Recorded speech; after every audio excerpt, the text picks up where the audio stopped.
Inspiring habit. Attitude, mentality, and mindset. If you want to be an impactful personality, you have to develop certain types of thinking and perceptions that change the way you see yourself and see the world. It doesn't matter how big you are, how intelligent you are, how many degrees you get. It's your mind that keeps you small. You don't need to be intelligent. You don't need to be smart. You don't need to have a certain height. You don't need to have a certain weight. You don't need to have any kind of advantage. The attitude is the difference. Attitude. And it doesn't matter how small you are, or how unintelligent you may seem to be, or how much you don't have. It is the thinking of the person that makes them see circumstances differently. The attitude, therefore, is the difference.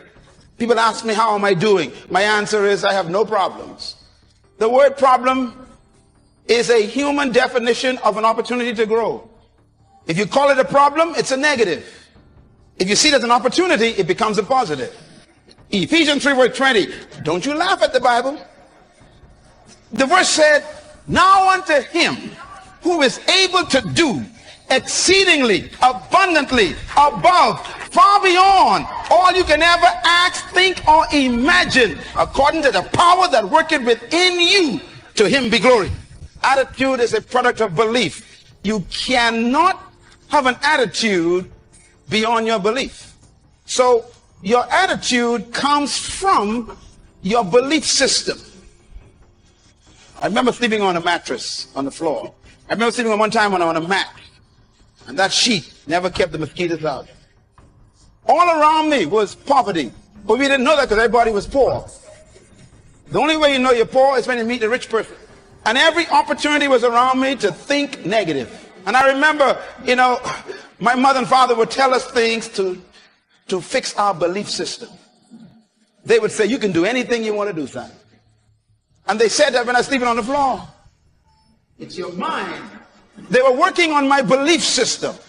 And then they taught us the Bible. Now, I don't know about you and your belief about the Bible made me what I am today, so don't you talk bad about the Bible. And if you don't believe in the Bible, that's okay. I'm doing just fine, believe me. And the Bible helped me become what I am. But it was that book that checked my thinking. How do you think? Write this down. Attitude is a product of belief. No one can live beyond the limits of their belief. So if you want to live beyond what you're living now, you have to change your belief system. When you have the discovery of a new belief system, your life is what you think it should be. That's exactly what you are right now. You are what you thought you should be. And if you don't like who you are, you got to change what you think you should be. The secret to anyone rising is what happens in their belief system. No amount of training or management methods or titles, no amount of promotion or associations with rich people or smart people can ever substitute for the right attitude. You got to first change your perception of who you are. And that starts with a belief system. Secondly, you must change your perception of why you think you exist. And number three, your sense of significance. Once you discover, no matter where you are right now, it doesn't matter. I don't care what situation you're in now, where you're working, or what situation you're in, your perception of who you are, you've got to change it. And most of our perceptions are other people's concepts of us, and therefore we don't have self-concept, we got other concepts. What is your perception of who you are? And the second one, why do you think you exist? You got to discover that you were born for something. Some reason, there's some purpose for your life. If you don't discover that, you'll always have a job, and we'll bury you in an average grave with an average tombstone. And so they always tell you, go to school, get an education, so you can get a job. In other words, we've all been taught to be employed, not deployed. They never say stay in school so you can own a business. They don't even think that way. It doesn't even cross. Your parents don't even think that way. And so you follow the convention of the community. Discover that you are important to the human race. You are important to the world. You are important to your universe. When I had to grapple with that question, it was tough. Because I've been taught by society, like you have, that you are just a social security number or some NIB number, or you're some just kind of a worker in the system. But that's not true. You were born to do something very significant in the world. And you have to get to the point where you believe that. You can have potential, but if you don't have the belief, your potential becomes a victim of your present belief. I am giving you my secret to life right here. Belief is so powerful, it can make an elephant act like a sheep in the presence of a lion.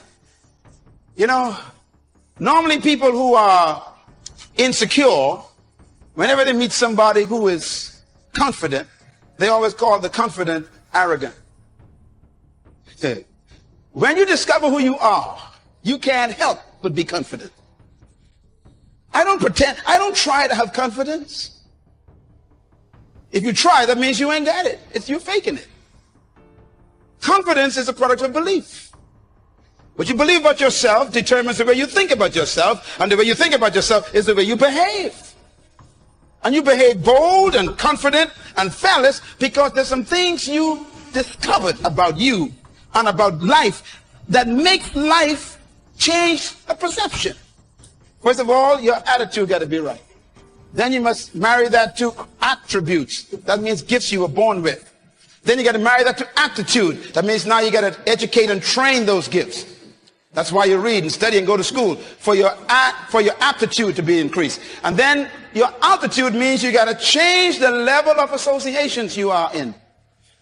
You know, it's amazing. When you change your aptitude, you normally want to change your altitude. So, here's a thought to take back to work with you. If you keep running into pigeons and ducks and tobacco doves, you are flying too low. No one is responsible for your life except you. I had to take charge of my life as a teenager. And at age 13, I discovered who I was. I became a problem to the whole family. My mom used to say to me, she'd say, you are a different boy. You are a different child. But something happened to me at age 13. I discovered myself.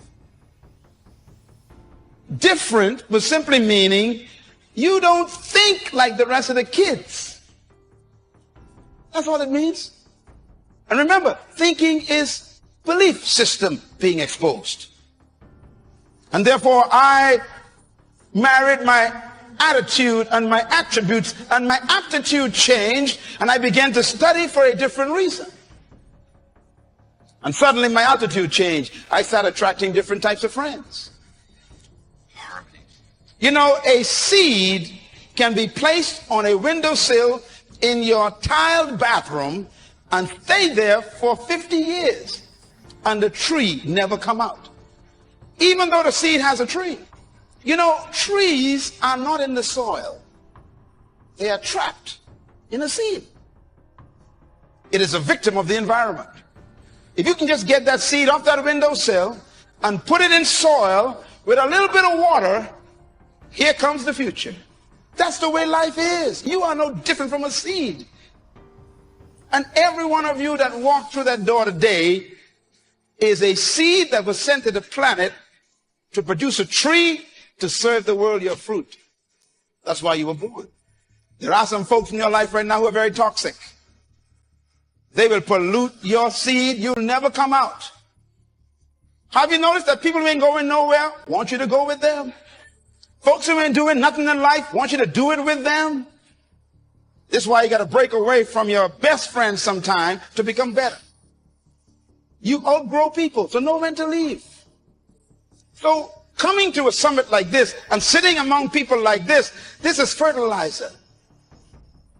This whole week is a seed bed. It's soil for you to put yourself in. Matter of fact, when you leave here, imagine you got to prepare yourself. You got to go back to those rocky people in your job. Rocks. I say rocks. Even the music you listen to, got to be careful. It can be poison to your germination of your seed. The next time someone says they want to get to know you, ask them, are you fertilizer or rock? Your ability, you never receive it, you came with it. But your ability that you were born with is trapped by the mentality that they gave you from your culture. This is why to be great, you got to divorce yourself from your traditions and your culture. Because convention makes no room for creativity. It doesn't allow you to believe beyond the norm. Matter of fact, they want you to fit in, not stand out. The greatest revenge in life, they say, is success. It's not ability, it's mentality. And so if you want to change, you got to work on this attitude. The text says that when they went into the land to check out the land that was already theirs according to promise, they all came back, and 10 of them told Moses that the land they saw had big giants in them. And then they also told Moses that we were like grasshoppers in their eyes. Now, they never talked to the giants to find out if that's what the giants thought about them. You are the way you see yourself. Do you think you're a grasshopper? You have to nurture yourself so that you can produce the right attitudes. And nurture means to feed yourself the right information. We are what we think, and we become what we continue to think. Social environment is just making you afraid to come out and take what's yours in life. To change your life, you must change your mind. Success keeps the right company. And deep inside of you is a person no one knows yet.